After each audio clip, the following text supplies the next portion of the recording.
పచ్చిరొయ్యల కూర తయారు చేస్తున్నాను. పచ్చిరొయ్యలు శుభ్రంగా కడిగి పక్కకు పెట్టుకోవాలండి. వాటికి కావాల్సిన పదార్థాలు ఉల్లిపాయ, టమాటా, పుదీనా, కరివేపాకు, పచ్చిమిర్చి, కొత్తిమీర, చింతపండు పులుసు,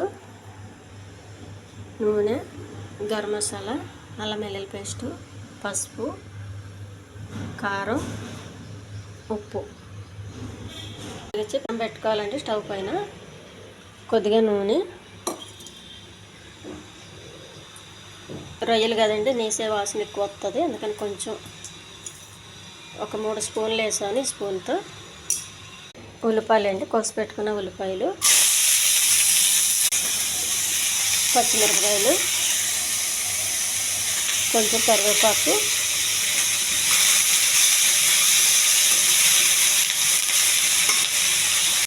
కొద్దిగా అల్లం వెల్లుల్లి పేస్ట్ అండి. పచ్చిరొయ్యలు నీసు వాసన వస్తుంది కాబట్టి కొంచెం అల్లం ఎక్కువ వేసుకోండి. కొద్దిగా పుదీనా అండి, కొంచెం గరం మసాలా, కొద్దిగా కారం. నీసు కొంచెం కారం ఎక్కువే పడుతుంది, ఎక్కువైనా ఉండాలి కొంచెం కూడా, ఎందుకంటే మరి నీసు వాసన వచ్చేస్తుంది కదండి కారాలు అవి లేకపోతే. కొద్దిగా పసుపు, కొంచెం కారం, నూనె తప్పదు వేయాలి, కొంచెం ఉప్పు. పచ్చిరొయ్యలకి కొద్దిగా తక్కువ వేసుకోండి ఉప్పు. శుభ్రంగా కడిగి పెట్టుకున్న పచ్చిరొయ్యలు, పచ్చిరొయ్యల్లో వాటర్ పూర్తిగా ఎగిరిపోయేంత వరకు ఎగిరించాలండి, ఎందుకంటే రొయ్యల్లో ఎక్కువ వాటర్ వచ్చేస్తుంది కాబట్టి కొంచెం బాగా ఎగిరించాలి.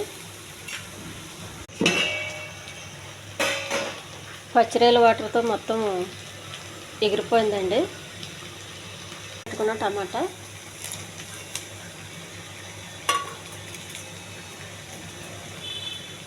కొంచెం వాటర్ అండి.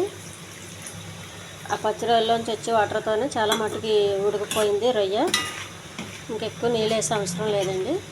ఉడికింది లేదు చూసుకొని దించండి, ఉడకకుండా దించొద్దు.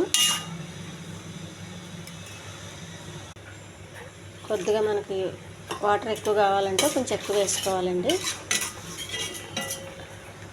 మూత పెట్టేయాలి.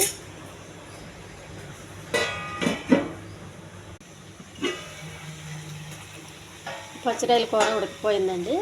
కొద్దిగా చింతపండు వాటర్ ఎందుకు వేస్తున్నానంటే రొయ్యలు నీసు వాసన వస్తాయి కదండి, మనం ఎంత ఫ్రై చేసినా నీసు వాసన వస్తుంది. కొంచెం పులుపు వేసుకుంటే, చింతపండు పులుపు వేసుకుంటే నీసు వాసన పోతుందండి.